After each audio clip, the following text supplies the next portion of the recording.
check a couple things out here. Make sure that we're live on Facebook, which we are. Check out YouTube. And we're live on.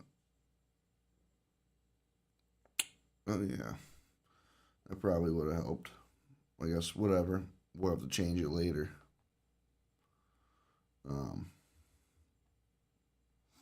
I didn't change the title.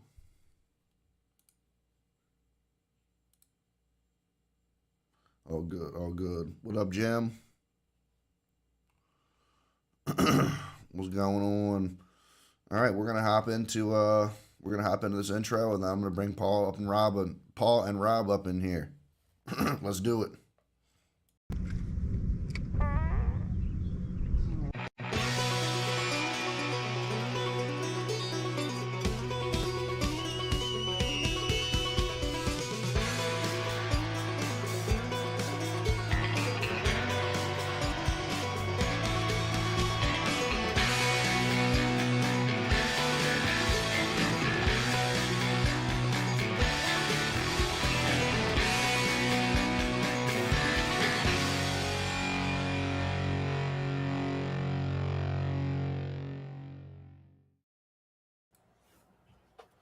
What up, y'all? What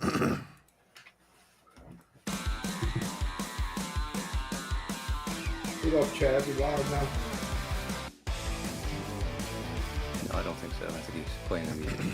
Can you guys hear me? Yeah, I can hear you. Oh, yeah, now I can. I think you already played the intro. Oh, cool. Yeah, I ran the intro. All right, man. What's going on, guys? Jim, do you hear the music? Man, I do sound terrible. You do. Hey, Chad, is there a way to bring the comments up on the screen here? No. Yes. Well, Not for us. yeah. I mean, for us. We have to go to. Thanks, buddy. I just opened Facebook in another browser, Rob. That's what I was going to do, but I know it's going to make it echo until I cut the. Yeah, I hear you. You just gotta make sure you mute it, like. Yeah. Let's see. I can do. Put them on the screen. But it's okay. Well, I mean, we can just pull it up on Facebook. We'll be alright. Yeah. So Oh yeah, here I can share the chat box with you guys, so that way some of the comments at least should pop up on your screen, maybe. Yeah. I didn't see them on my screen, but I saw them on Facebook. We'll work on that. No big deal. Yeah. Yeah, we got. Dude, there was a lot of big worm jokes going on while people were waiting. So, T. Schultz, what are you doing, bro? You trying to get up in here? Who is it? Tony. Oh, Tony's on? Yeah, I gotta. So, I feel like I'm gonna put some new stuff in the background for every one of these tackle talks. So, Like some epic Eric stuff right there, man. There we go. That's my my signed Chad Pipkins shirt. Chad Pipkins, my favorite Elite Series angler. Really? Yeah. So. Chad Pipkins is a pretty cool dude. Yeah, he's super nice guy. So I got that. When the Elite Series was canceled here, I shot him a message and was like, hey, just shot him a message on Instagram and was like, hey man, sorry that tournament got canceled. I really wanted a chance to meet you, and I've been following you for a while. And he said, yeah, that's awesome, dude. Thanks for reaching out. What's your address? And he sent me a signed shirt. Oh, that's awesome. Yeah, that's pretty cool. Can you guess who my favorite Elite Series angler is? Currently? Yeah. Greg Hackney. Well, I think he's still fishing it. No, Hackney still fishes it. I mean, if you're talking about John Cox, dude. Oh, now we lost Paul. I think John Cox is still. John Cox, definitely not Milliken. I like Milliken though. I might be one of those few people that, but I like Milliken. But John Cox is definitely my favorite. And I'm one of those few guys that still like Keith Poche. So after all the inside stories I've heard, I know. Yeah, I'm good. I like the way he fishes. I don't like his personality. I think he Dude, puts out Scott good Martin content. is my favorite. Scott Martin also puts out good content, but Hey, before we we get know started, how that goes.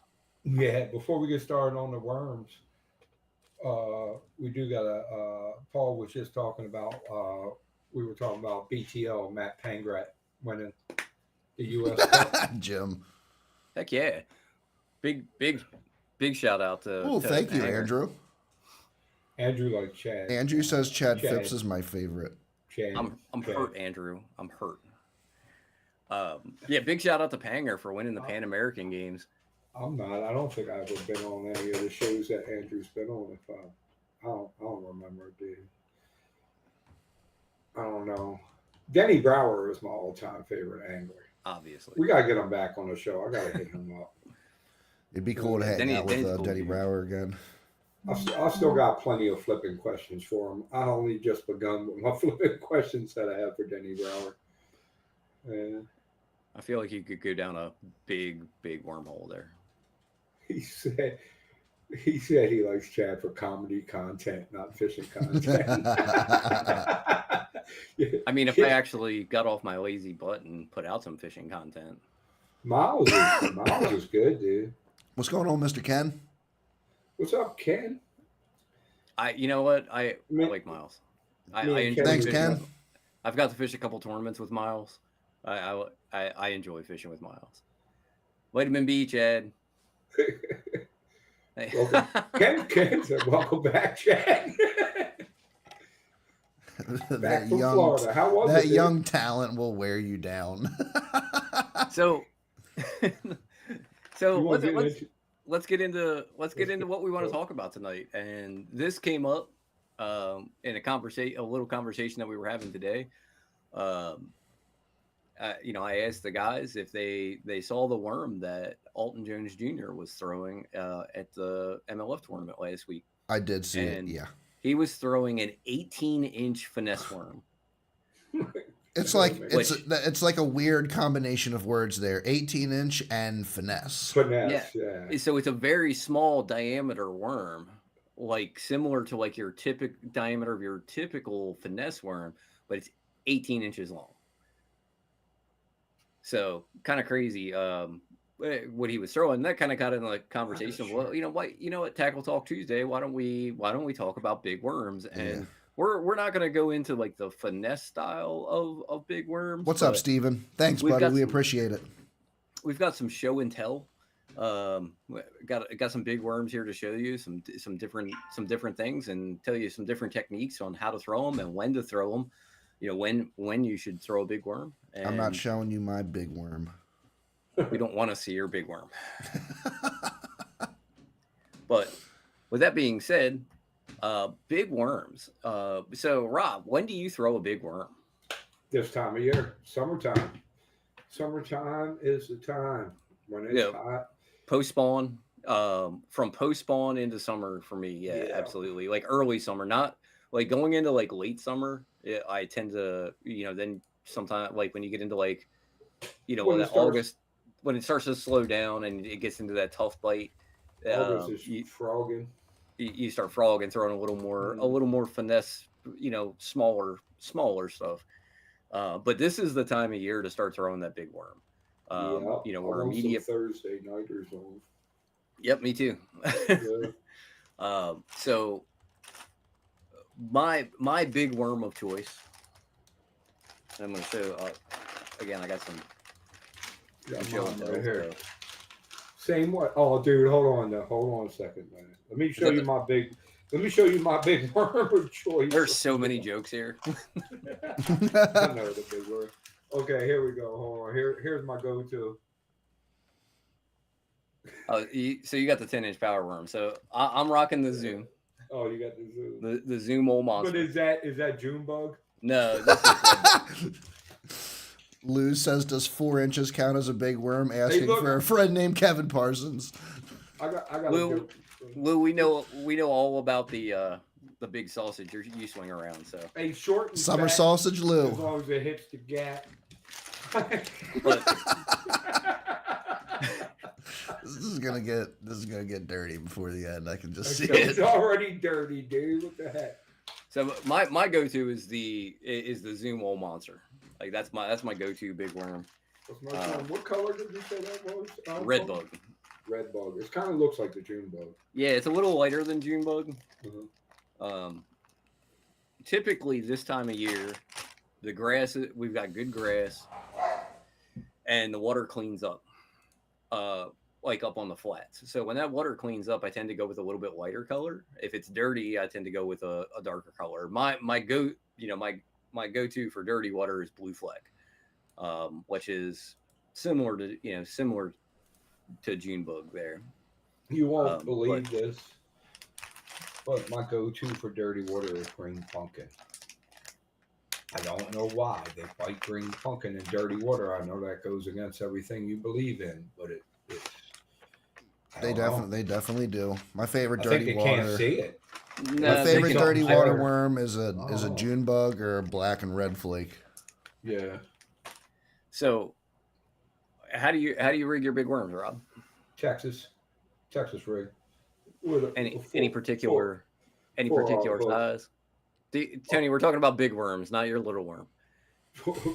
Hey, put your little worm away. Put your little worm away. 4 on the hook, 1/8 ounce weight, dude. I started running again, Tom. I like a so slow fall. I've also I like a slow fall. I've lost a little weight. I guess that makes me look a little younger. I got a technique that Carolina rig. I really want to start Carolina rigging. I never really got into it. Paul was smashing them up at Lake Anna on a Carolina rig one year when we went. Oh, I love a Carolina rig. Yeah, I got to get more into it because my technique basically is I'll flip in to like a lay down or something. And That's a good the way. slow fall, but if they don't hit it on the slow fall, I'll reel it real slow and start dragging about like a Carolina rig almost. I mean, I fish it a lot like a jig. Yeah, me too. It's similar to fishing a jig. So I throw, I throw my big worms on a 6/0 Hayabusa EWG hook. We're not talking, this is big line, big hooks, but relatively small weight. I typically fish mine on a 1/4 ounce. How about you? Yeah, about the same. But here's the thing: I only use a 4/0 hook. They eat the whole damn worm. It's so crazy. Well, they typically eat anything from the head head first anyway. So yeah, the size of the hook doesn't matter too much. I just found apparently the size of the worm does. For It's not the size of the worm, Rob. It's the motion of the ocean. It's the motion in the ocean. So 4 to 6/0 hook. You don't want to go any smaller than a 4/0 hook because then your hook gap gets a little too low.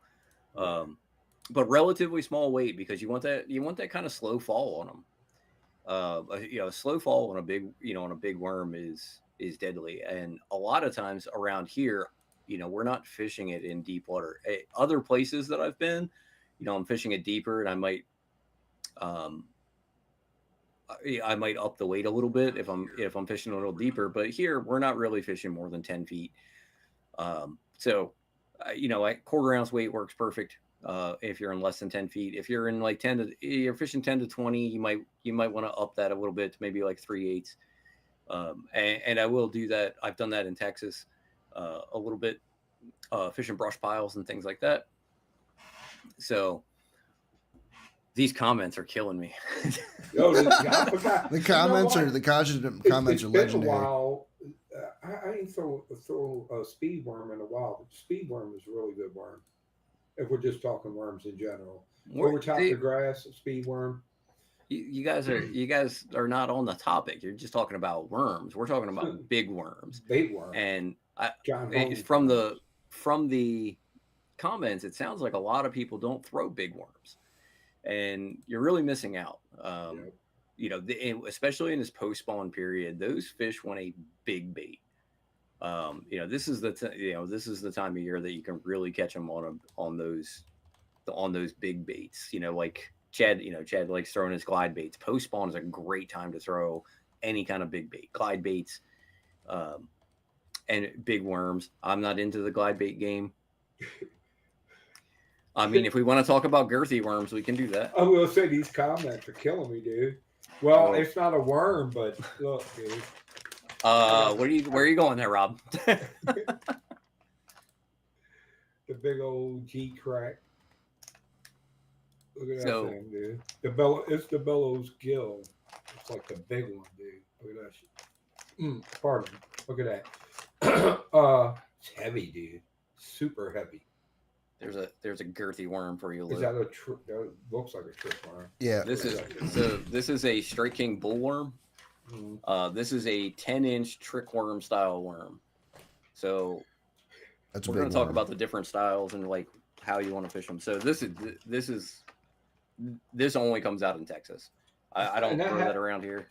That has like the trick worm, it's like tail on it, right? So which is probably one of the best tails, I would say. This gets thrown on a big shaky head. So this is like Texas, Alabama, like where I'm throwing big baits. And it's really, if you notice the color, the color on this is just a green pumpkin candy. This is a bluegill spawn bait. Yeah. For those areas that have big bass. And that's really, you'll catch some small bass, but some of the biggest bass that I've ever caught on the Upper Bay have been on big worms. A few years ago in the lake tournament, third cast of the day, 6-pounder. Right? Is that the one you guys got close to winning? Yeah, we was in that tournament. I remember that one. Yeah, we almost won. Yeah, Andre, that's what brought this topic. 18-inch worm Nico rigged. Yep, crazy. It's wow. Yeah, the thing is like when I was looking at it too, I was like, you know what? It's like it's believable that they're eating it because of the profile, like very, very thin profile. Like the Nico end of it, like the Nico weight in it, almost like didn't fit in the bait. Wow, it's that skinny. It's that skinny. It's like the size of like a normal finesse worm. Huh. It almost looked like it could potentially be skinnier. Like what's the go-to? I feel like it's kind of like the size of. What's the go-to? The Aaron Martin's one. He made like morning dawn. But yeah, that's what brought us our topic here. And honestly, my the amount that I throw a big worm isn't much, and if I am, it's a Magnum shaky head worm that I'm always throwing. As far as like a lot of guys, like I know it's real popular like down in Texas and whatnot, but they're Carolina rigging or they're Texas rigging those 10 and there's 12-inch twister tail worms. There's a Magnum trick worm for you. Yep. Yeah, the Magnum tricks. You could throw that into the big worm category. I didn't get everything off the boat, but I will get I got a tackle shop behind me, so yeah, I got trick worms, but I don't have the Magnum. When I'm gonna throw a big worm, I go with the Berkeley 10-inch worm. Yeah, it's pretty much my go-to. Yeah, so it's a fish catcher. Like Chad said, certain times of the year, I'm throwing a big worm on a shaky head. That's I use that. That's more of like a bluegill spawn thing for me. So if I find bluegill beds, like I'll throw a big worm. I'll drag a big worm across. Trick Tins in the house. What's going on? What up, Matt? I'll throw a big shaky head across bluegill beds. Because a lot of times your biggest fish in the body of water are going to be around those bluegill beds. What's that? I know we're talking big worms, but now it's on my brain. I can't think of it. The drop shot worm, the finesse worm, Aaron Martin's morning dawn, robo worm. Thank you. How do you get a stainless steel ring towards the center of the worm, and how does it grip the worm? You can put a stainless steel, like the hook. You just like pull it through, or Nico rigging. Yeah, just pull it through. Just pull it Interesting. through. Interesting. I've never done it, but I can see that working. Yeah, I can see that too. Sometimes use large. That's things. very Yeah, interesting. okay. Yeah, the power worms Them always. power I mean, worms. that's a classic bait. That's like I one of missed the the last original. comment. Um, That's one of the that's the OG. What's the biggest biggest drop drop shot shot worm. worm? Whatever you want to put on a drop shot. I feel like people think about drop shots in the wrong sense. You can put any bait you want on a drop shot. A drop shot doesn't necessarily have to be finesse. No. I mean, you can power shot a. I mean, you could power shot a big worm. That's right. I forgot about power shot. Pretty much like punching with You a throw drop you shot. can throw a 10-inch worm with a with a pretty heavy. I would probably put it on a pretty heavy drop shot weight, like a probably like a 3/8 type drop shot weight, just to really to get it down through the grass, but um, short, just a real short leader in between your hook and your weight, and you can throw that on big line and a bait caster. Been watching SB and McCluskey catch fire in the Ed Allen Tuesday Nighters. Yeah, SB is that's SB's Matt's boy. Yeah, he's just a good, dude. fishing His animal. videos are good, man. Yeah, The algorithm is like punishing me for not posting for a while. I thought that was a rumor when I heard they say it on Y-Files, but it must be true, dude. yeah, you got to post regularly. The algorithm is like kicking my ass right now. Is anybody else seeing the hilarious Bigfoot videos? The Tony's AI like all about videos. them now, the Bigfoot videos. Dude, watch the Y-Files, dude. That's what I watch. It's so He's got a funny. whole Bigfoot episode. That's sweet. That's a Love that color. very large, plum-colored worm, made by our buddy Ken at Asian Persuasion Bass Lord. Asian Persuasion. There we go. I got a couple of them. That is a very, very good, very, very good worm. He's got a good plastic. So, again, throw it in. We're throwing this post spawn, and there's no typical type of like structure to throw a big worm on, right? You can throw it in the grass. You can throw it, like Rob was talking about, throwing into laydowns. Mm-hmm. You can drag it over. You can drag it through deep brush. That's something that I've done in Texas with some success. Both on a Texas rig and a Carolina rig. You can swim it. I did very well in a tournament in Tennessee. Carolina rigging this exact worm, this red bug old monster. Made the cut, made the final day, made day 3. I was fishing as a co-angler, and all I was doing for 3 days was dragging a Carolina rig old monster in red bug on deep points. Had a pretty good first day. Had about 9 pounds for 3 on the first day. Second day was tough. With my draw, he's fishing a little bit deeper stuff. Like 10 minutes to go, we pull up on this point, and I fire it out there, and I'm picking it up, and I'm like, there's no weight. And I'm like trying to catch up to this fish, and set the hook, and it was a 4-pound smallmouth. Nice. Which got me into the final day. I gotta say with Tony Schultz and Matthew Downs, it's got the Bigfoot thing going on. There's a pro angler. I know Paul probably knows who it is. Maybe you guys do. Matt Steffen, and he saw Bigfoot. He's got a whole look at the episode when he's on. He's on Bass Talk Live. He saw Bigfoot, and he was actually asked to be on one of those Bigfoot shows and be interviewed. Pro bass angler. He tells a story. Actually, that episode of Bass Talk Live is real interesting because Brandon Palaniuk found something on his live sonar under the water. Thinks it was like a UFO or something. Oh, the UFO on the St. Lawrence? Yeah, the UFO on the St. Lawrence. Matt Steffen seeing Bigfoot. We're with you, Bruce. Travis Manson. Bruce says there's only one big worm. It's a 10-inch Berkeley power worm in blue flick. Ain't nothing wrong with that. Yeah, I like the love June that color. June bug's real good around. I'm a believer in those Berkeley plastics now. Yeah. Oh yeah. I'm You still like that? obviously still like my Yamamotos for my Senkos and whatnot, but the Berkeley General is another That's phenomenal. that's Uh, the only stick bait that I throw. yeah. You know how the stick bait came about, right? It was modeled after a pen. How big? How big do you guys normally go on your wacky worms? I just shoot Depends on bait what I'm wacky fishing. worm. I had the I've gone as big as so I I've had the big thrown. general right here, but I've wacky rigged the 8-inch Senko. I Okay, don't really yeah, wacky rig. that's a big soft plastic. Yeah, I I caught some fish doing that. I need It's them. really been Jeff likes the Smash Tech 8.25 Magnum Crawler and Red Shad. I'll have to check that out, Jeff. Matthew Down said he's almost done with. I haven't. Man, I've been slacking lately, Matt. But I gotta catch up on your videos, dude. You don't stop, bro. He's always building a 10 foot, dude. I see a lot of comments about 5 to 6 inches and 4 inches, and the 4 inches came from Tony, and the 5 to 6 came from Ken Berry.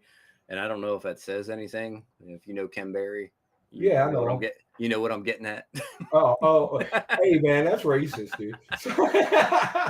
I'm gonna have a cook off with you, Ken, dude. I see them those pictures you be posting of the cooking. Ain't Oh, that he's cool? smoking he's Yeah, always dude. smoking something. And you know I love to cook, man. We should have something at one of the Thursday nighters or something, dude. Yeah, the Thursday nighters. I'm getting ready to start up, man. Yeah, that's what we need to talk about Next next week. week, dude. The Next week. solstice. The solstice Hell starts next yeah, week. man. My face just smiling. I went out Sunday and they were biting, dude. Yeah, I They saw were you. biting. I saw your wife post a picture. Caught a 5 pounder. I caught a snakehead, then I caught like a 5 pounder, like right after that, a decent snakehead too. And I was like, oh, it's on. And I caught a bunch of like 2.5s, maybe like pushing 3, and then my GoPro battery died. And I still wanted to stay out and fish. But then my wife was like, I'm not so sure I recorded. And I'm like, oh, crap.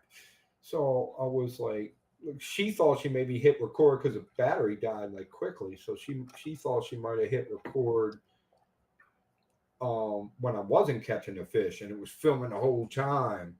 But I got home and all the footage was good. But I was like, I gotta go home now, make sure I got some footage. So when you do the YouTube thing. Ooh, that sounds good, Ken. Oh, pork belly on the smoker. Hell yeah. There we go. You smoke? Is that all you do? Is smoke your meats, Ken, or do you do any flat grilling, or just charcoal grilling, or you just the smoker? The smoker's a lot of work, dude. I feel like once you start smoking stuff, like Stop recording porn in the back. Yeah, I probably should, dude. Bruce says Yeah. they don't use that small Can't stuff down here in can't Central take my wife Florida. fishing. Now, I was gonna say, I said the bigger worms are definitely much more popular down Florida, that Texas area. You hear a lot more people, Carolina rigging, dragging Well, those but big twisty tail worms around. Florida's all grass. So. you hear that, yeah, but what a lot of people don't realize is that stuff works here too. I mean, I've caught 12-inch fish on on a 10-inch worm. They're not afraid to eat it. And when that bites on, it's phenomenal. It's so much fun. Hey, Kim, what I meant was, it's like an all day thing. Well, now they got where you can like apps on your phone and Well, it's an everything, all-day but thing, but but back in the day, you had to go out there and like you just it's got to like go out there every adding now and then and check wood, on it. wetting wood, trying to keep the temperature. It was like now they Just got to got go like check on it pellet every now and then. smokers and all that kind of stuff like that. So you used to have to like, well, I mean, you still can, but you take the wood and you wet it. I got a pellet grill, so there we go. Yeah, the pellet grill makes it a little easier. Yeah. So I have a flat grill, I have a charcoal grill, I have a propane grill, I have a pizza oven, all on my outdoor kitchen, but I don't have a smoker. I Damn, had one at one time.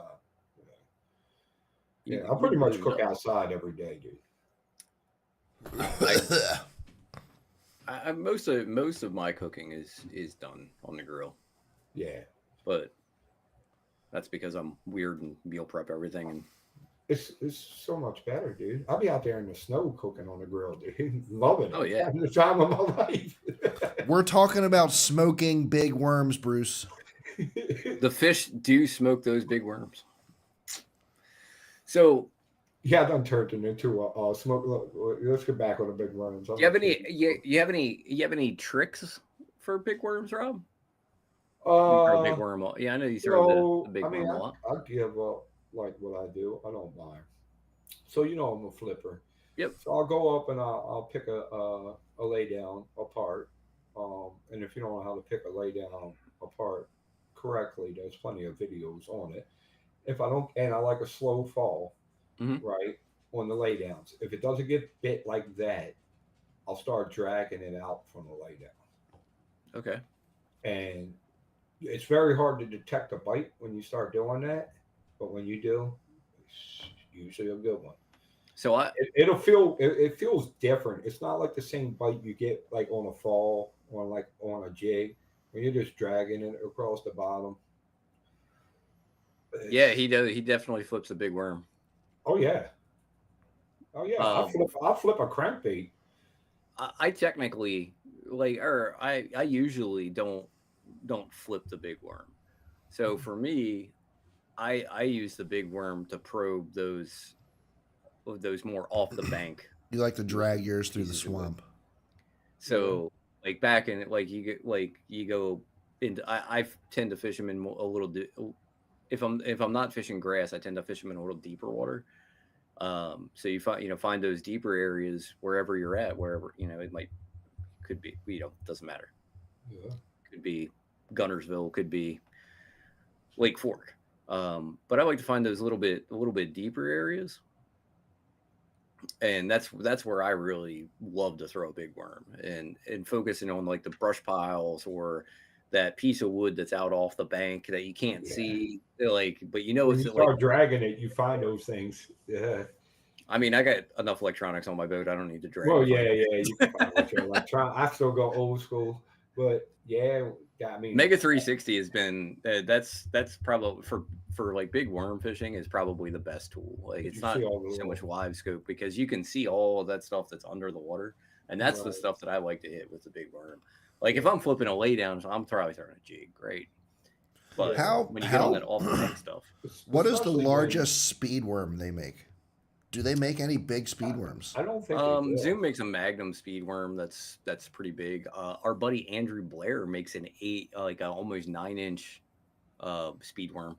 Really? See, See, Yeah, I I don't. gotta say that's a pretty big worm, and that's a swimming worm. You're swimming a speed worm. So I don't use like well, I have a graph, but I don't really use it. I don't have forward facing, but dragging like a worm or a jig around, you can find a lot of offshore structure Dragging this worm that across your just face. yeah, it's dragging you. Man, go out to like a big open spot, just start it must dragging be. around. You'll find things. I have them in the. I must have them in the boat, but yeah, Andrew makes a really nice big speed worm. I mean, it's Eight or pretty big. 9 inches, Tony said. Magnum speed worm is I think 8. 8 inch speed tails. Ken What's Berry. the speed What the tail? The fuck? twisty tail? I think he's still Speed tails is manufacturing. just a what ultra like an ultra vibe speed worm. How do you guys ever swim the twisty tail worms? The speed I one, but I don't. not a culprit or nothing. I know people that do. I just feel like there's better baits to really Yeah, do the same I agree. to The hit the speed worm. same way. But I know people that do it and have success doing it. Hmm. You ever use a trick worm? What it was designed for? Floating worm. Yes, all the time Yeah, me too. With a swivel for a and a certain leader. Yeah, in a very specific circumstances. it's like a soft plastic jerk bait. A floating worm. That's what the speed. That's A what the trick worm floating really is. floating worm, quote It unquote. doesn't really It's float. basically it's just a weightless trick worm. Yeah, So you just put it on a 4-aught, like a 4-aught, a 3-aught or a 4-aught hook, just a regular a trick worm, long Just got a leader very to a slow barrel fall. swivel, and then run and you like a twitch it. 12 to 18 inch leader, and then connect it to a barrel swivel.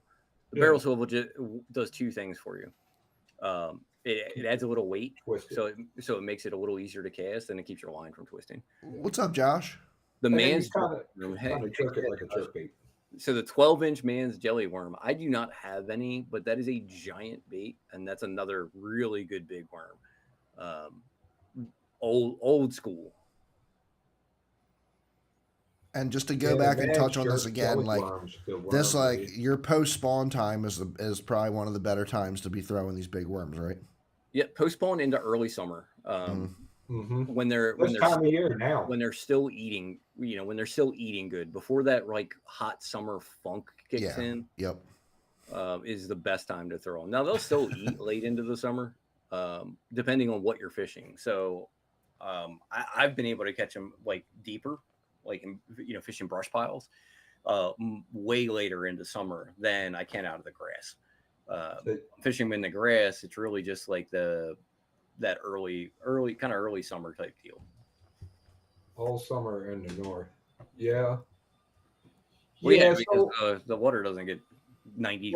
when it get the best way I could describe it for me is when it gets hot outside and it spawns over and it's hot. When Yep. If it when the gets windy, freaking I'm putting on a spinner bait.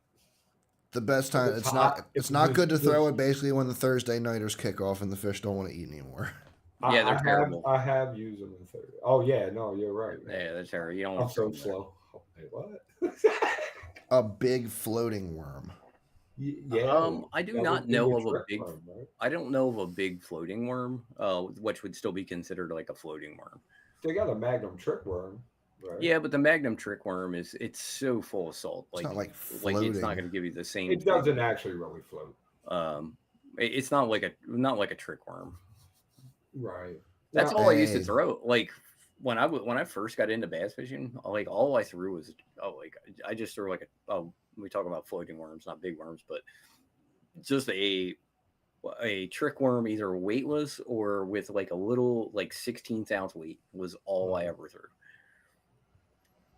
Josh says Jim he's said leaving it's for so Maine hot in a in week Florida, for they ain't 5 biting days. at all.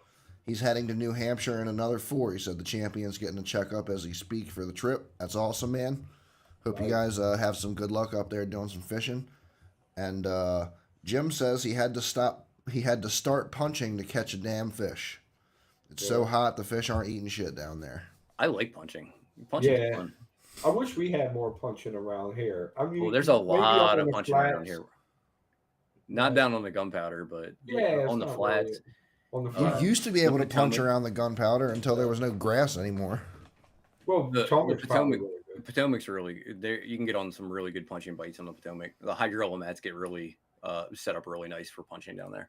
When the GP had grass, man, I just used to look for those holes in the grass and run a frog over, basically.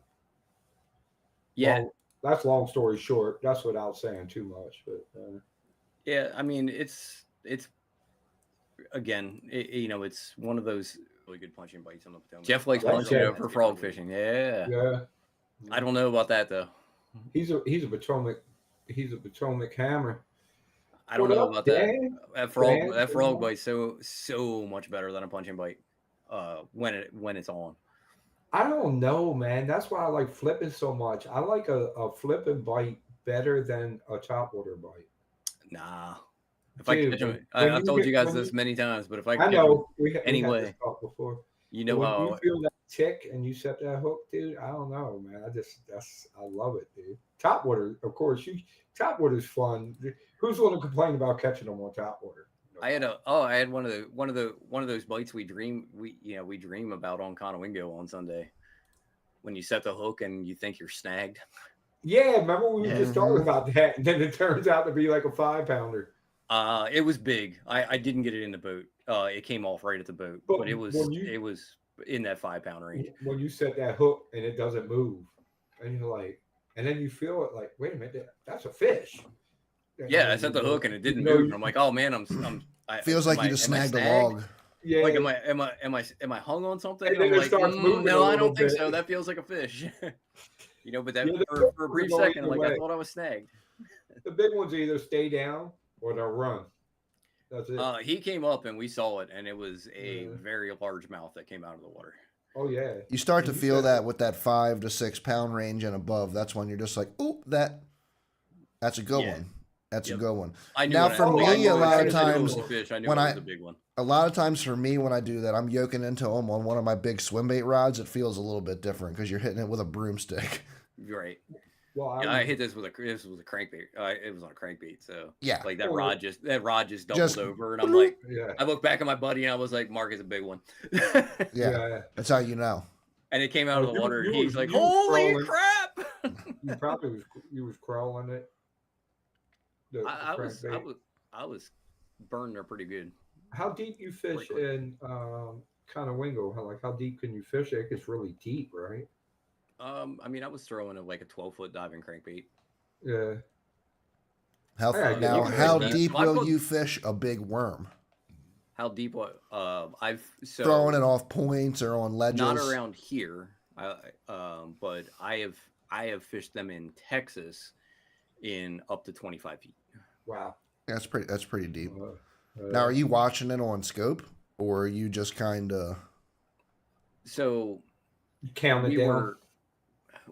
we were scoping a There you bit. go. So, but we were mostly using the scope to find brush piles. Just to line up your cast. Mm-hmm. Are the elites getting rid of scoping? I hope not. I think they are, dude. They're not getting rid of it. They're not going to get rid of it. If anything, they're going to do. I heard they're like Garmin owns them anyway, so like Garmin. They're either going to doesn't own severely. them, but they got something going on with I Garmin. heard some tournaments are going to allow scoping and other tournaments are not. Like they're going to swap they're gonna do between like a their split. schedule. And then I I think Major League Fishing got it right. And I was never a Major League Fishing fan, but Major League Fishing's been pretty good this year. Yeah, that's what I'm saying. Now that I'd rather watch that than the elites now.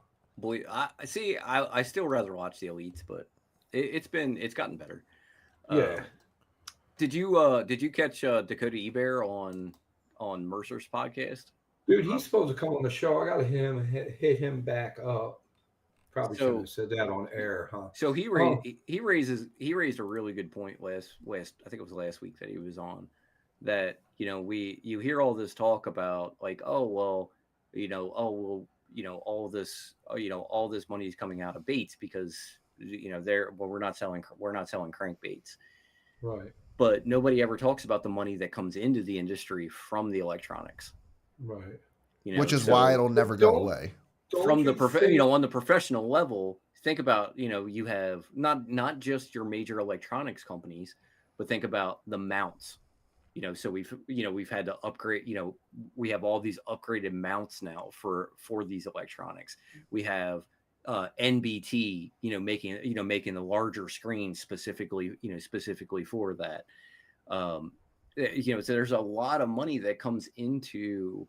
He was saying. There's a lot of money coming into the sport from the electronic side as well. That is still part of the pie, right?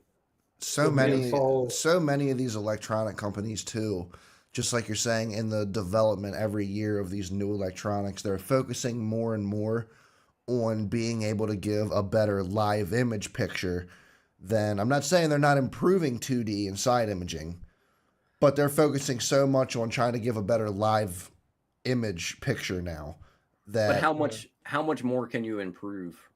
Me and Paul's going to argue because me and Paul are good at arguing with each other. Jim brought up a good point. This is something that Dakota brought up too, is the reason that we have such a good selection of lithium batteries now is because of electronics. So all of this technology has given us so many things other than just forward facing sonar, and brought a ton of money into the pie that essentially goes to the anglers when you're looking at that professional level.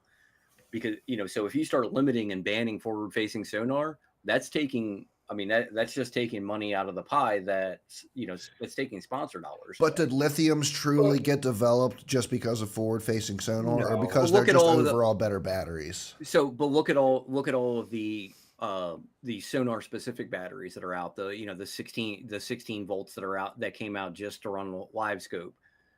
Just to run electronics. It's a piggyback off of the lithiums. You got power poles, things like that that we never would have had. And those things don't just make forward-facing sonar better. They make your That's true, electronics Jim. in general better. So, Paul, you don't A whole new find bait. Jim made a good point I'm too. A going whole to new bait jump in market with Paul. surrounding forward-facing sonar. You don't find it boring to watch everybody doing the same thing? No, Like, because I no, watch fishing to watch people catch fish. right? Like, I don't watch pro fishing to watch somebody flip down a bank and get one bite every 2 hours. You don't like seeing like people Like, I don't care back about that. It's right. the That's where biggest. we differ. Like, I I think understand. I think the biggest issue that we have with forward-facing sonar is the anglers themselves not making it entertaining. Just Communicating. not talking, Okay, not yeah. communicating to the camera, not telling, not because look, you get They're so Taku focused Ito, on watching the screen. you get Taku on live. He entertaining as hell. He's a trip to watch. He's got the right personality. That's And what it's not matters. boring. You can watch him scope all day and he's just entertaining, because he's always talking to the camera, he's always talking to his cameraman, he's always talking to his marshal, and it's entertaining. On the other hand, you have some of these guys who, like Chad said, they're so focused on their sonar that nothing else exists. Right. And that's not entertaining. I'll agree that that's not really entertaining to watch. But but it's equally not entertaining to watch somebody flip down a bank and do the same thing and just keep their back to the camera. That's true too. Like if we're watching Greg Hackney flip down a bank, Greg Hackney's talking the entire time. When we were watching KVD deep crank a ledge on Kentucky Lake, he was talking to us the entire time. Yeah, it's not like offshore fishing just got invented. Right. It's more dominant now than it was. Well, okay, so you have a June tournament on Kentucky Lake 10 years ago, before forward-facing sonar was even a thing. Everybody was offshore fishing. That everybody knew that's what you had to do to win. Everybody was doing it. And the what made it entertaining was the angler themselves, because everybody was doing the same thing. Everybody's out there throwing a 6XD on a 20-foot ledge. Yeah. So we can't say that it's just everybody's doing the same thing, because we've had that in the past. Can I guess the color? It depends who's throwing it. Sexy shad. Nope. No. It's Keith Combs. It's chartreuse powder blue. I met Keith Combs before too. He was a cool dude. I'm on my Susquehanna fishing tackle at one of the tackle fests. Why don't they do tournaments in these lakes that catch tenors regularly so pros can get big fish instead of a bunch of small? So it's not just about. It shouldn't just be about big fish, right? Because not everybody in the country has access to big fish. It's true. I heard that. So it's No, nice but to go. we're not watching pro fishing because But we're not watching pro fishing based off of what's in our general area. We're watching it because we want to watch. We want to catch people. We want to watch people catch hammers. But you also want to watch it when it's on your local lake, right? So that you can relate to it. So Right. if you are an Ohio River guy where 12 pounds is a big bag, a tournament like the Sabine, you can relate to it. 6 You pounds. can't relate to 6 going pounds offshore. is a big bag. Yeah. You can't relate to going offshore and catching 7-pounders all day. Like, while that's entertaining, yes, but it's not relatable. But I it's a do think it disconnect. would be much more entertaining for the purpose of live scope if they did put the live scope up on the screen more for people to see. Yeah, That I would be think a lot more Holmberg's entertaining. still And they do that sometimes. They're doing do they it. not? Yeah, they're doing it a lot more now. Yeah. So, but don't- if they were doing that and the angler would describe, this is what I'm looking at, this is what I'm aimed at, this is what I'm doing, here's my bait right here. But when you're when you're fishing a tournament and you're being competitive, it's difficult to take the time to do those things. Some Right. people can, some people can't. Right. Milliken does it all the time. And the people that can are the people who are ultimately going to be the most successful in the industry, because they're going to get more appeal, which is going to get them better sponsor deals, and it's going to snowball. And the guys who can't do it, they're not, like, if you're KVD pushed so much product because he told you everything he was doing while he was doing it. And if you can't push product, you're not going to get sponsor deals. Like you might get that initial sponsor deal, but then you'll see that guy flip-flopping back and forth between sponsors, right? I agree, Bruce. Sorry. You know, so when you start seeing those guys flip-flop back and forth between sponsors, a lot of times, you know, it's because you can't push the product right. So, you know, if you can push the product, you can stay with one company for a long time. Like KVD was with Strike King forever, you know, 20 plus years. You know, he was with Nitro Boats forever. He's only ever ran a Nitro boat, you know, except for in the early stages of Bassmasters when he had to run a specific kind of boat, you know, because they all ran the same, you know, either all ran the same kind of boats. They did Tritons for a while. They did Rangers for a while and, you know, stuff like that. But I personally just like to be able to relate to the structure and look at stuff Right. and be like, oh, that's where I would have pitched that bait too. Like, you know what I mean? Plus, I just like the outdoor aspect of it, right? So, out in the open water, you know, just fishing deep structure that you can't see is a little different than like being back, like fishing pads or grass or like laydowns and stuff. And that's just because that's my That's style been of going on fishing. forever, Jim.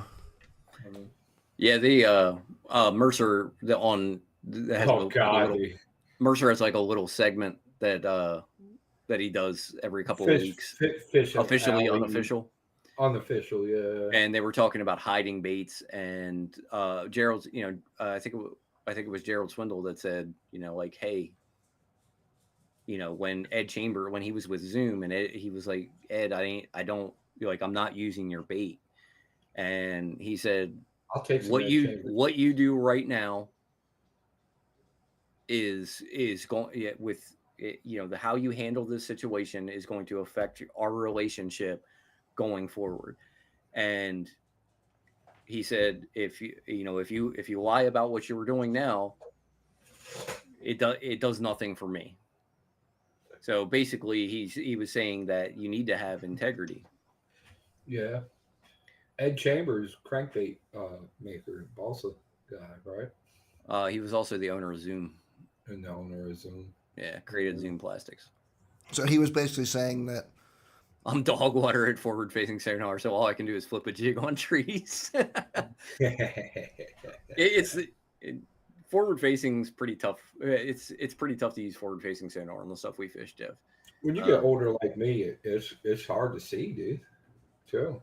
That's why you got to get them big screens, man. Yeah. That's why you got You to gotta get them spend. big That's why you got to screens spend so you can see. $50,000 on screens. But you know, like you just have to have some integrity about what you're doing. That was Jeff that said.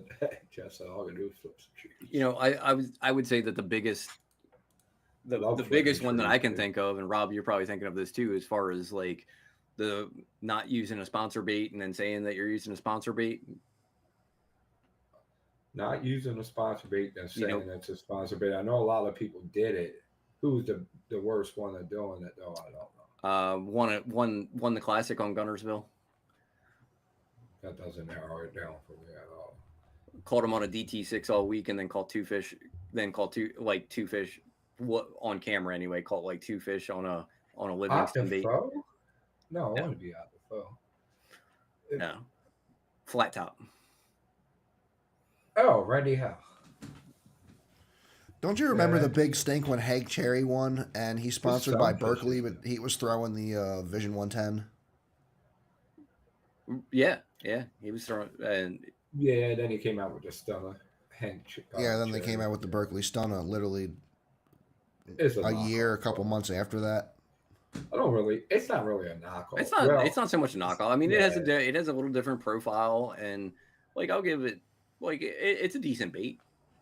To be honest, Randy Howe reminds me of Boomhauer from. They gonna make a bait. Put a crankbait over there. Crank it down to the DT6. Which is what he called most of his fish on in that tournament. Yeah. Yeah, Yeah, I think was didn't fishing Hank with Cherry BTC. win in the same spot, right? Similar.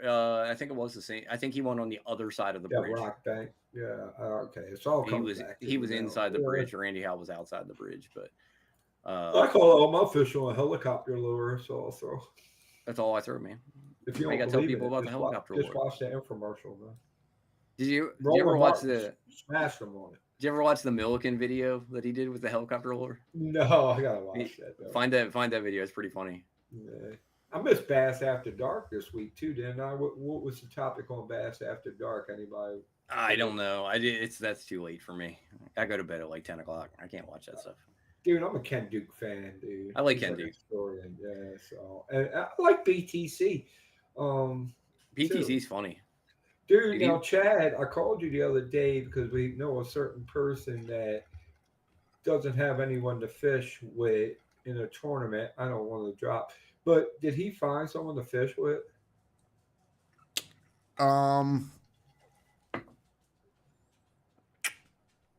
So I'm not completely sure what's going on with that. What's going on with that right now.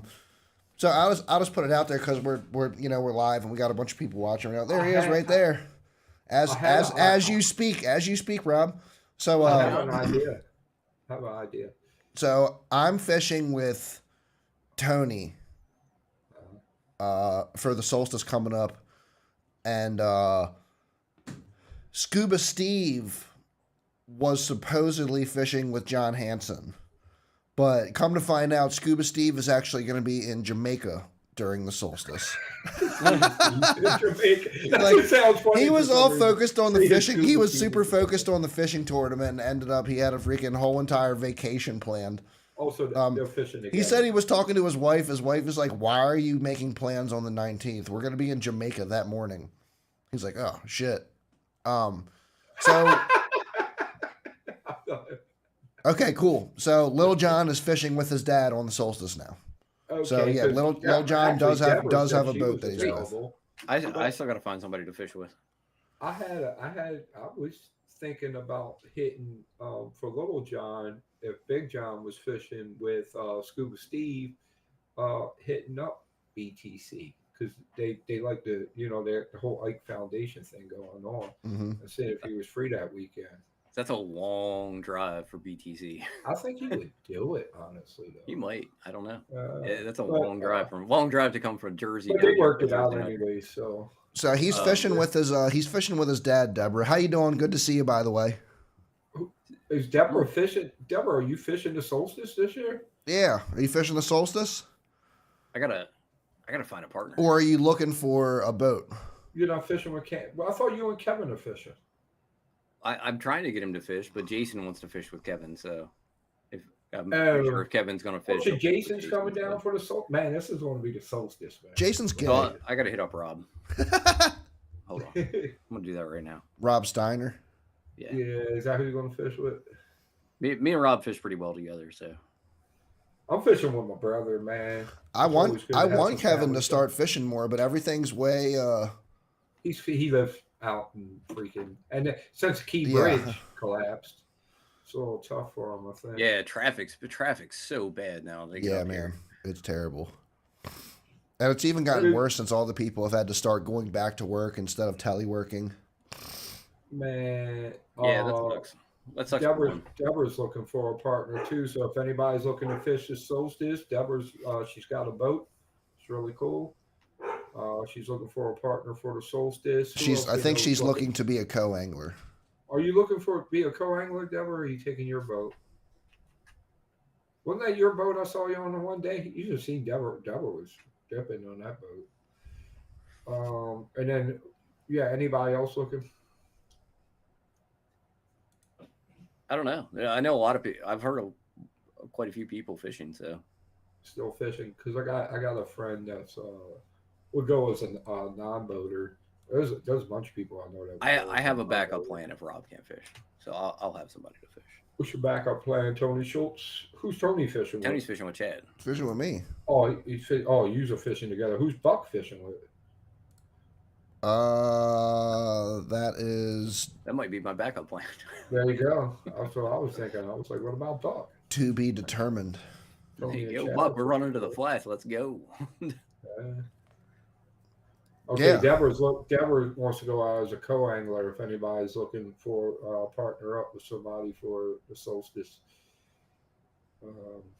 Yeah, but so that's next week, guys. If if you can come out, it's a good time. We always have a good time there. All the bass and beer crew is going to be there. Oh yeah. It supports MR Bass and the Upper Bay Stocking Fund, so it goes to the money goes locally, so it helps us put some fish back into the gunpowder. Yep. And 2 tips for fishing the solstice: bring your mosquito repellent, number 1, And run bring to the plenty flat. of mosquito pellets, and don't plan on getting home early because nobody wants to leave afterwards. Run to It the is flats and definitely footers. it's definitely just straight up chilling in the parking lot. It's You know what? chilling in It's the only parking gonna get lot worse. It's afterwards. only gonna get worse once that marina opens up and there's like a bar with food in it, like right down the street. Oh my Oh God, my we're God. just going there. I think it's Yeah. already. I think the restaurant's already open. When I was Nuh-uh, out is the it other day, really? They had like a bunch of chairs and stuff out. Yeah, they have on the chairs back. out by the water now. They have Yeah. they have the pool's done. They got vampire mosquitoes. They got the worst mosquitoes. They I have swear. a stage set up right there for live music, right, like on that wall right next to the ramp. Mm-hmm. They got a stage set up for live music there. Thursday night. There's a pool. There's a pool right behind that, and I think the restaurant's already open. I think my friend Chuck and his son Travis are going to come down and fish it. Travis won about 2 years ago. He won Rookie of the Year for Chester County Bass Masters, and I think he won the gunpowder for them this year. When they were at the gunpowder this year, he won that derby. I think those guys might be coming down. The solstice is always packed. I don't think Evan and Jake are fishing together. I don't know if Phil's going to be around filming or not. I haven't found that one out yet. Yeah, it's a great time. I haven't seen any advertising or anything on social media for this new joint that's supposed to be open up in the Joppa Marina. What's it called? We need to go in there and talk to them and be like, we're the local podcast. We should do a I overheard one of the workers. So what's that? My knowledge is coming from overhearing one of the workers at Royal Farms one day when I stopped by. Well, yeah, we need to look into that. I can't remember what the name of it's called, but potentially go in there. I think they're doing it right, so hopefully I hope it's successful. And I hope so too. It would be very good for Joppa. It's about time the gunpowder got somewhere you can pull your boat up on and get something to eat or something real quick. I was talking about when you're out all day. I think the only thing that might hurt them a little bit is the bridge. Like bigger boats can't come in. Oh, the big boats. I mean, pretty big. There's so many people in Rumsey But I think Island. there's enough people in the Joppatown area. Oh yeah, to patronize them to. And all the we should try to do something with them, Chad. They're right, man. Yeah, that's what Jim says. Network, boys, network. Yeah. Yeah, we should probably do that. Yeah, maybe we totally could do agree. like a post Thursday nighter show from there or something like that. Yeah, we ought to walk in there. We'll have all kind of people on because that would get us. We would be banned from Facebook for. Yeah. There's some things that happen. What, post Thursday nighter in the parking lot? Yeah. Dude, remember the day I pulled up at the Thursday nighter and Paul's like staring at me? And I'm like, what? He's like, dude, your trailer broke in half, dude. And I was like, what? He was like, yeah, dude. Like, look at it. And I was like, oh man. And then Clinton, I'm like, you fix it with like a 2x4. The guy at the boat ramp has some 2x4s. Right. And Clinton, Tom Over, and Nick Rogers, and them ratchet strap like 2x4s to it. Did Brian Dyson help you out with that too? Was he? Yeah, Brian. No, I think Evan came down with some ratchet straps. Brian helped us that night. When Nate's boat. Remember when with the beer cans? Fell off? Yeah. Man, we propped it up with beer cans. I'll never forget. I'll never forget Good one of times. the Thursday nighters, and this isn't one of my greatest moments, but it just is what it is. You know, you got to admit your freaking downfalls. I got way too hammered, and the tire on the back of my truck was popped, and Greg Hall helped me change the tire on the back of my truck. Yeah, I remember that. Greg was- was helping. Everybody. Yeah, Greg was helping and everything. I was like, man, I can't The even Thursday night function hour. right now. The one I remember about Chad is when he ran over that dude's fishing lines. That Oh, Asian yeah. guy's fishing lines. Yeah.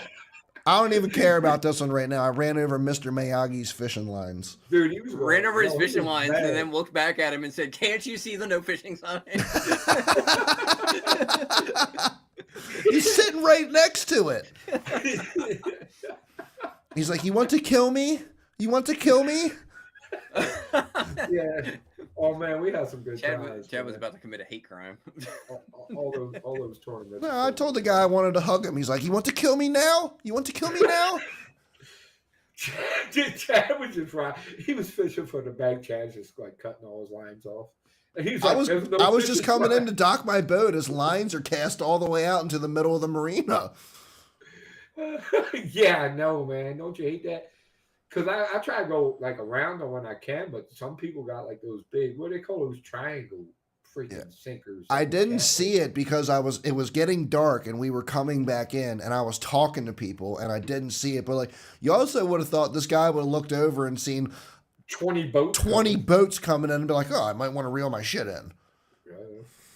But no, that wasn't the case. We're just not fishing the no fishing area. Like, common sense.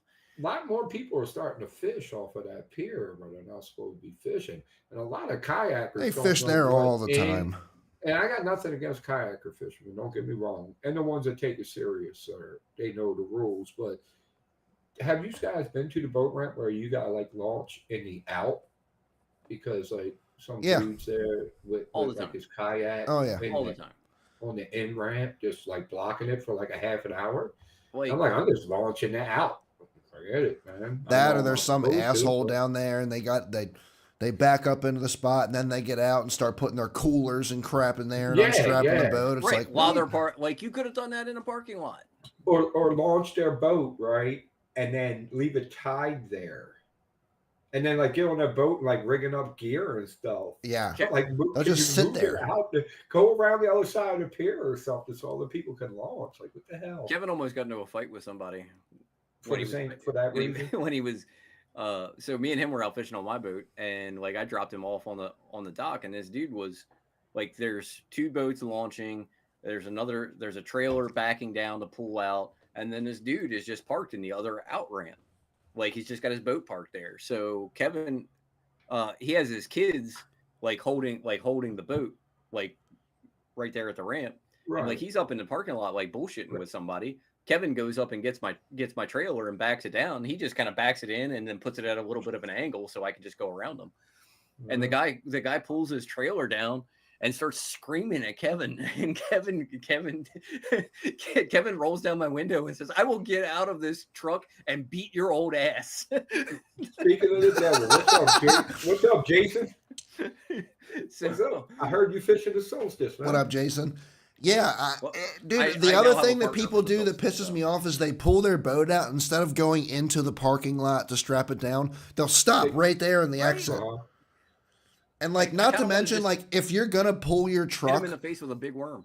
if you're going to try to like back into the boat ramp right there, like the far boat ramp, you can't do it if there's somebody sitting right there and they'll just sit there.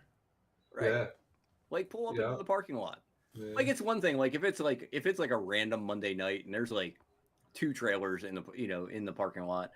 Like that's I'll one do thing. it sometimes too because when I'm parked on that slope, like not if the boat ramp's crowded, but if it's like empty, I'll pull up and I'll pull my drain Jim. plug out. Let some of that all that Looked rain. like that water out. Family Guy skit. It's good. The 18 Oh yeah, when he turn. kept trying to back up the trailer. Yeah.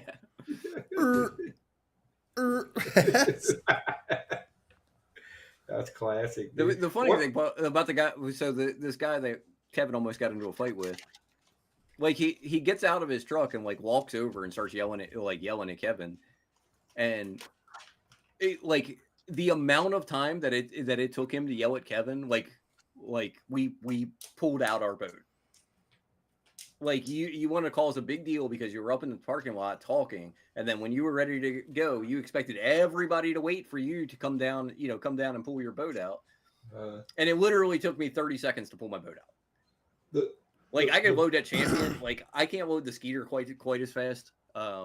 but like I could load that champion in like 45 seconds. Most Yeah. most bass be fishermen loaded are on. in and out, Drive it Drive on, it on, drive it on, strap it, strap down Yeah. the front, and we'd be out in like pull out.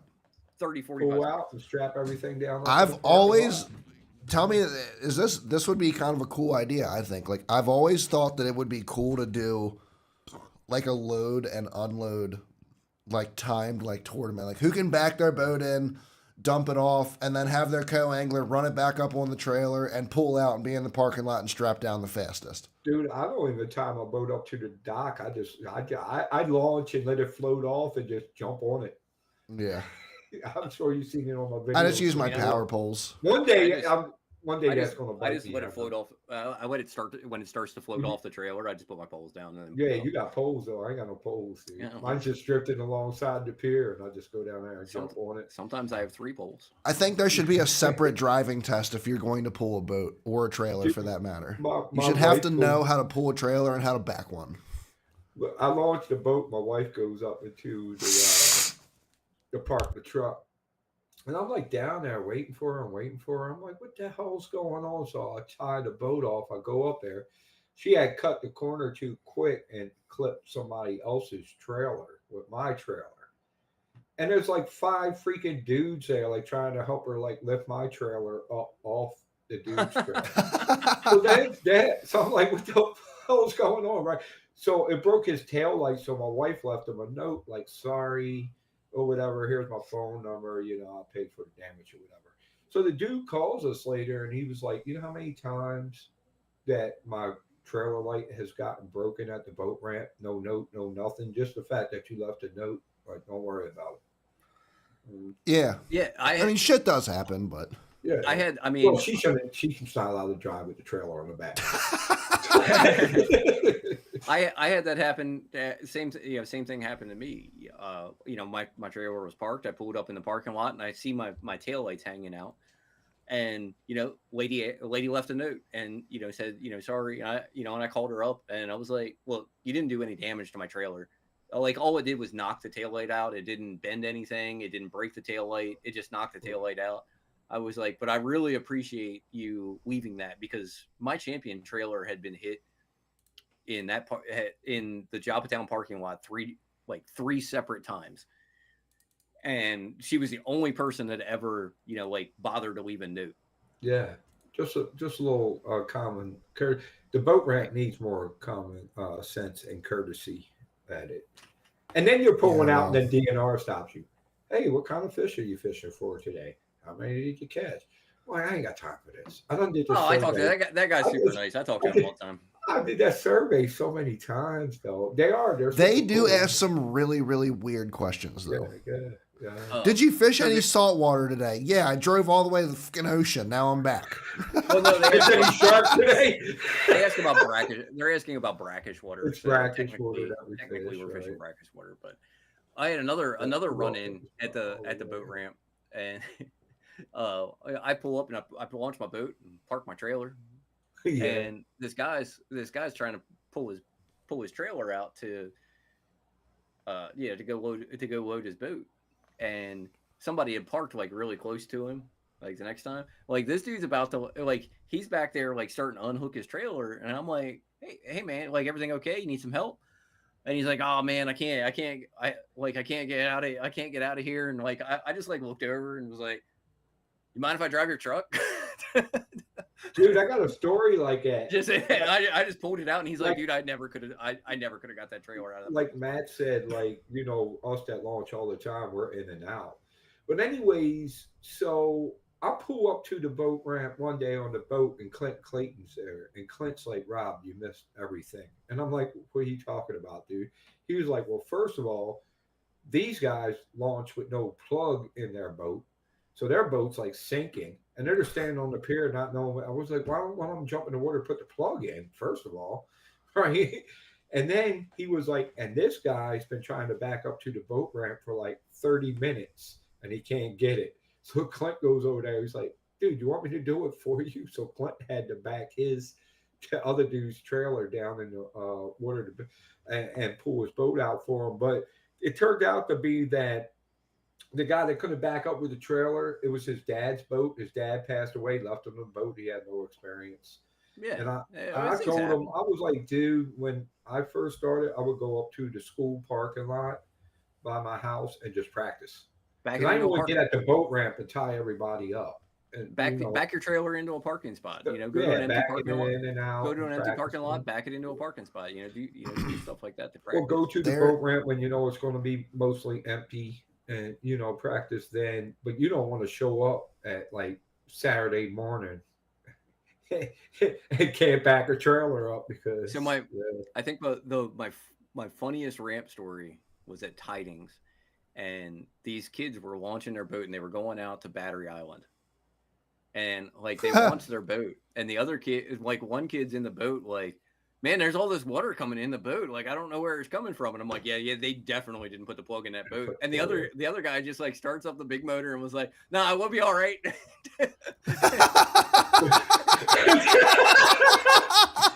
dude, I He's like, see no, somebody. we'll be all right. They just take fired up off. the big motor and idled out of Tidings and went out to Battery Island. I seen somebody couldn't find that plug and they stuck one of those lunker hunt frogs, when that actually looks like a frog. Who was that? I remember that. Put it in the plug hole, dude. Went Man, fishing. I have a No, No, I couple. wasn't having, but hey, I wanted. I have a couple really good It was a boat guy ramp named stories, Rich. all out of Yeah. Mariner Point. There's this one time. Actually, okay, so there's three. Do you guys remember 2 years ago, maybe 3 years ago, when we had that really nasty lightning storm Yes. at Mariner Point? Yeah. Well, I don't know if this fellow watches or not, and I'm not trying to be insulting or name names. Honestly, I don't even know what the guy's name was, but he had bought this boat because his son wanted to get into fishing. So they go out and they fish, and they come back in, and it just starts downpouring. I mean, lightning out the ass, like terrifying amount of lightning. And That was the day I ran the 6 mile an hour zone at like 60 mile an hour. Is that Yeah. was it a Thursday nighter where me and Kevin won? Yeah. Yeah, it was. and that one. Yeah. they And I got on plane in Foster Branch.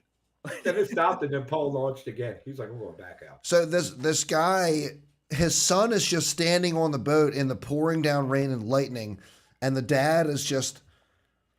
It felt like it took him 15 minutes to get the boat where it is, and I remember going up to the guy's window and knocking on it and being like, "Dude, I'm like, do you want me to back this trailer in so that you can get this boat out of here?" I was like, this isn't good conditions for your kid to be standing on a boat in the middle of the water in a lightning storm. He's like, nah. He's like, I got it. And I was like, okay. I was like, and I swear to you, it took him like 20 minutes. He finally got it. Like, whatever. It takes time to learn. Did you do like The other one was with Nate Brown. Anyways, Oh, the beer cans. Yeah. beer cans. So Yeah, like that was a Nate good Nate couldn't get his boat on the trailer correctly because the bunk was like broke off. So we drank a bunch of beers and one. We had to drink the beer because we needed some shims. Remember? we drank We a bunch of need something to prop it up beers and then smashed the beer cans up underneath of his boat bunks to make them sit where they needed to sit. It worked. And then he loaded the boat up on there and then drove home with like 8 beer cans, like crushed in underneath of his boat bunk. Dude, We had if you remember, we were at weigh-in, and everybody's like, "Who's still down there trying to get their boat on?" We the were in there trailer?" forever too. We were all swimming yeah. in. We were all walked swimming in down the there ramp. with Nate. We Yeah. were had all the way down in the water trying to fix this thing for him. So we had a club tournament on Potomac one time. We launched out of Marshall Hall, and when we all came back at 2:30 or 3 o'clock, whenever weigh-in was. And when we got back, there was a dude trying to put his jet ski onto a trailer. Like the trailer's already back down. I kid you not. We had 7 or 8 boats in the tournament. We loaded and pulled out every single boat in our tournament before that guy got his jet ski on his trailer. Tom, weren't you there for that when we fixed Nate's boat with beer cans? Tom helped fix my broken trailer. I know that. Well, my trailer broke. And then one of the other ones I had is me and Scuba Steve came back in from fishing one day, and this gentleman had come back in from crabbing. This is kind of a sad story, to be honest with you. He had come back in from crabbing. He was with his adult daughter and his grandchild, and the dude was so drunk that he couldn't back the trailer down the ramp. Like he just couldn't do it. So who was Sounds it? like a good day of crabbing. It might have been Evan. It might have been Evan Givens went over there and was like, "Let me do this for you," and like backed the trailer down for him. And you take it easy, Steven or Jason. I've actually saved 2 people's lives at Mariner Point. So one I was fishing over in Mansion Cove. It was really early in the year. And it was like one of those warm, like really warm, like 75, 80 degree, like either late February, early March days.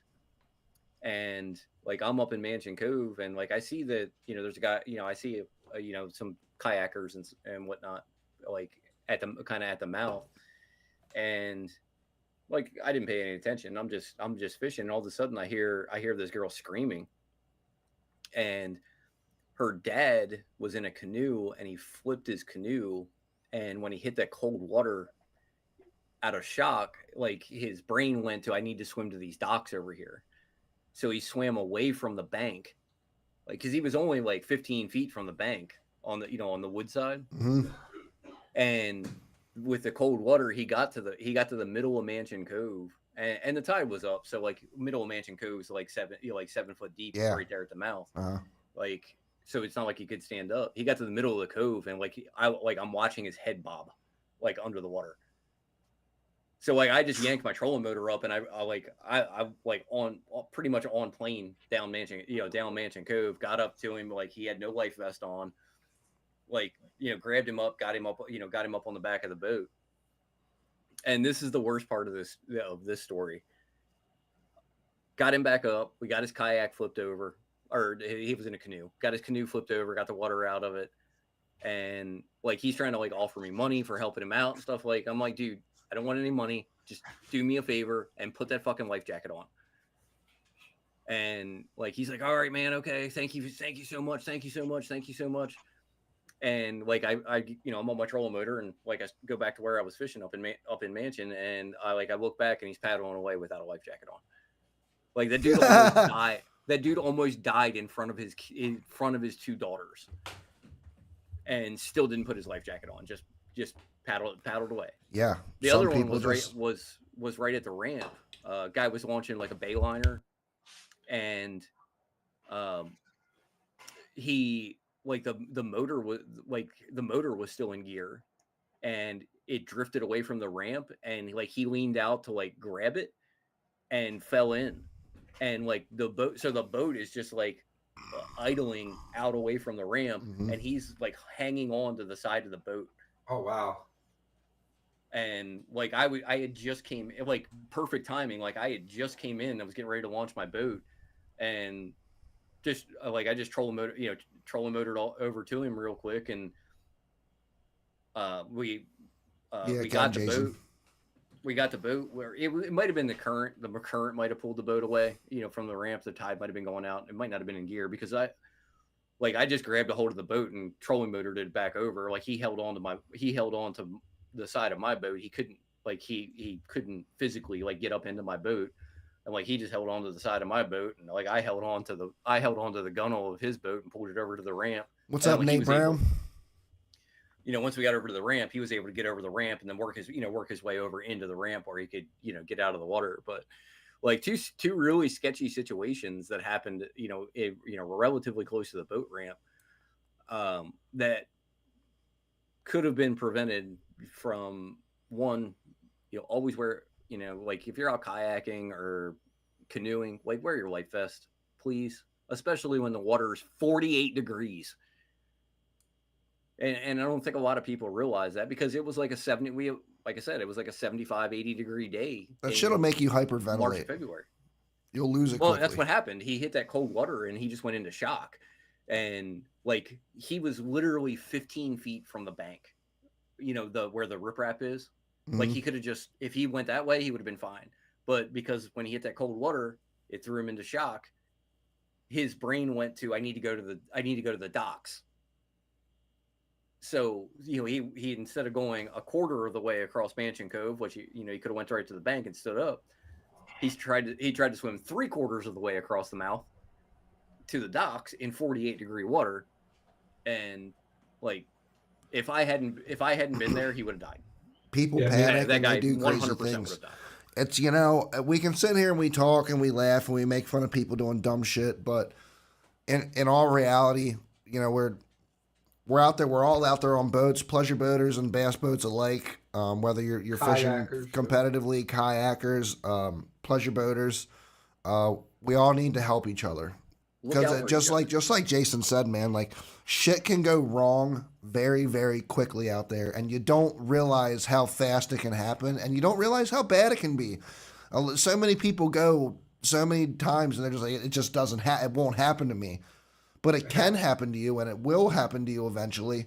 And it's just, Look, you know, thank God you always have to, you always have to just be ready and be prepared, and you know, if you ever think anybody's in distress, never just go past them and never say anything about it, or never just ignore one of those situations, because you never know when you can really help somebody out.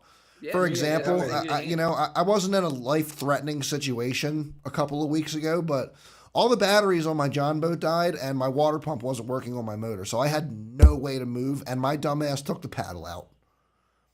And somebody went past and was like, "You guys all right?" And I was like, "I'm dead in the water." And he gave me a tow back to the ramp. You know, you just being a good Yeah. person and helping others pays Look, pays Me and dividends. Evan saved somebody at the Yeah, you fight did. tournament last year. I know Yeah. these guys remember that. We didn't even Yeah. fish tournament after that. It was crazy. But it felt good, man. It felt good to be able to help somebody. You know what I mean? So Because there was no one else around. He was screwed, dude. I don't know if me and Tony told you when we fished Conowingo on Memorial Day, we're pulling out our boat. Like my boat is on the trailer, like still in the water, but on the trailer. And this jet skier pulls up and is like, "Hey, can anybody help me out? One of our jet skis sunk." And I you know, there were two other people, and they were smaller jet skis, so like he couldn't like get the jet ski back and get people back. So like we just backed the boat back down, like, and I like no questions asked. Like I just went and helped them. Like everybody should, you know, should look out for each other. Yeah.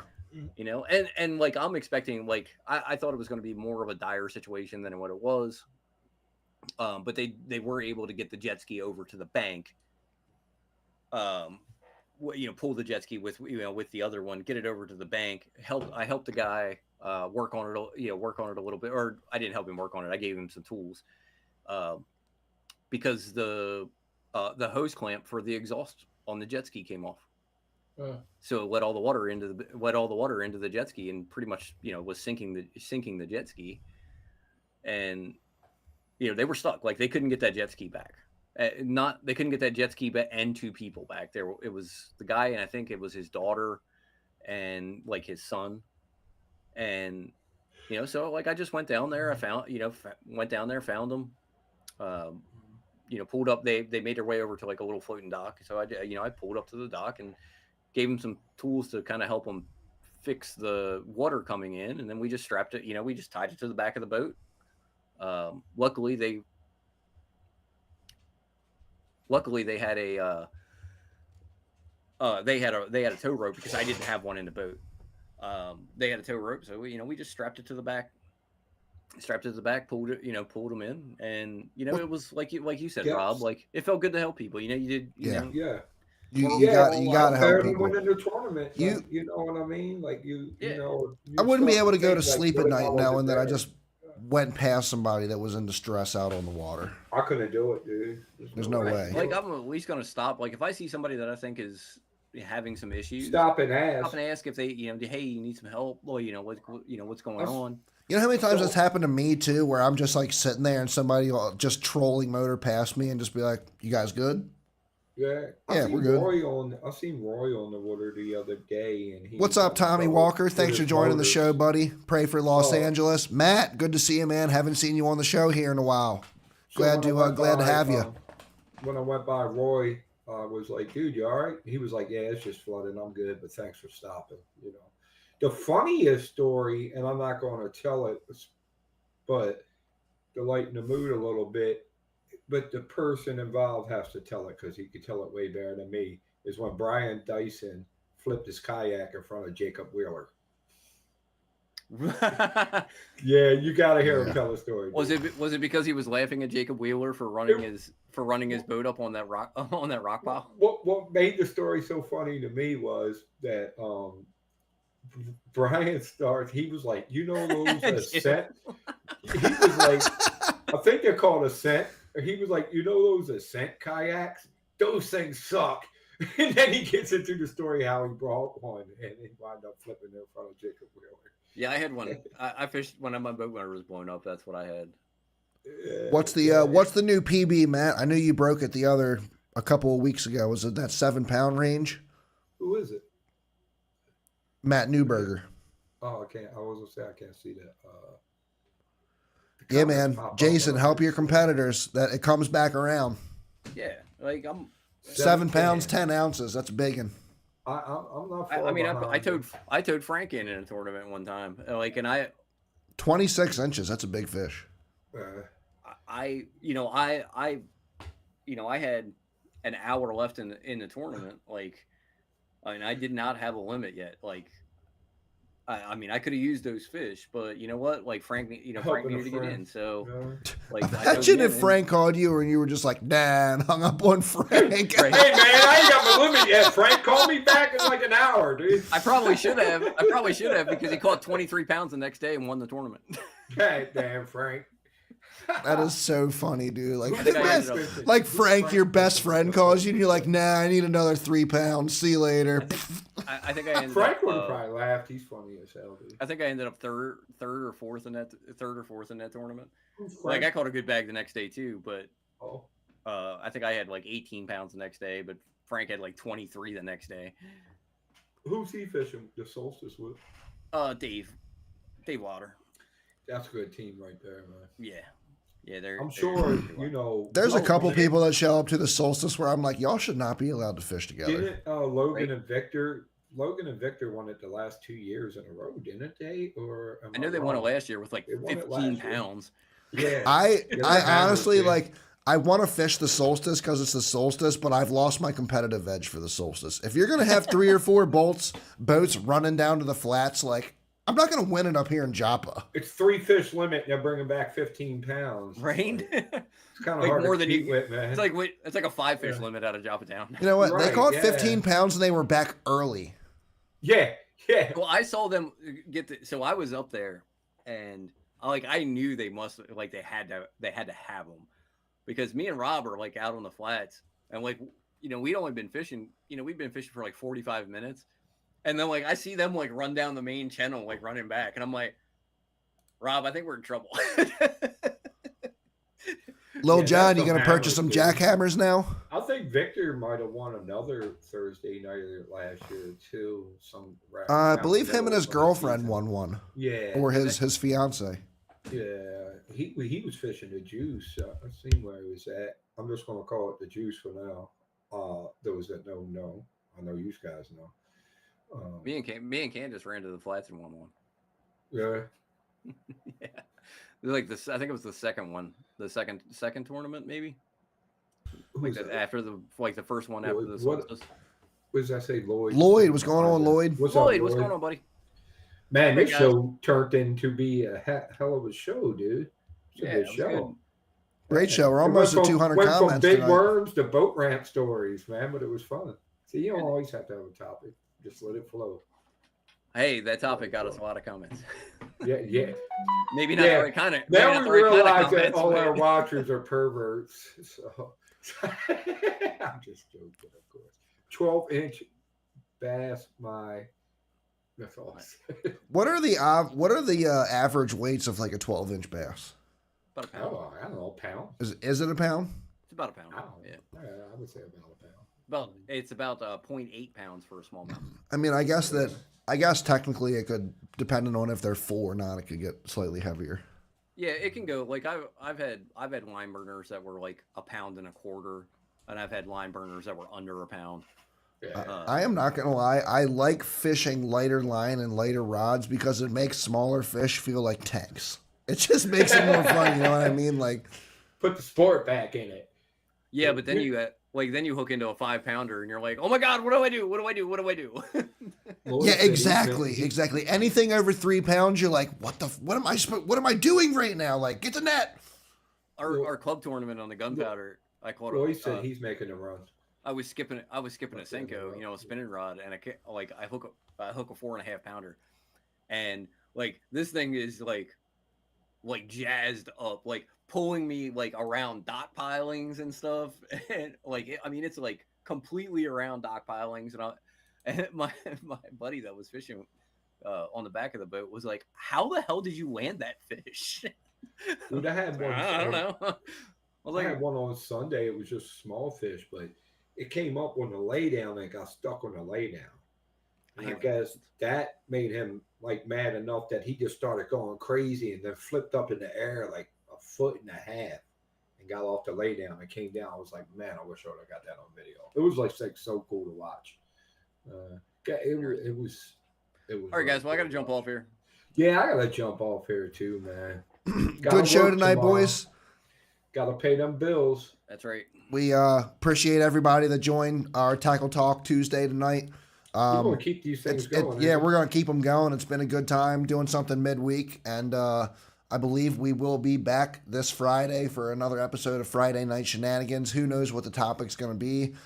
Stay privy to our Facebook page and whatnot to keep up on the updates, and we'll see you guys on Friday night for some more shenanigans. I probably won't make Friday, but I will see everybody next Tuesday, and then, of course, Thursday, hopefully, who can be there.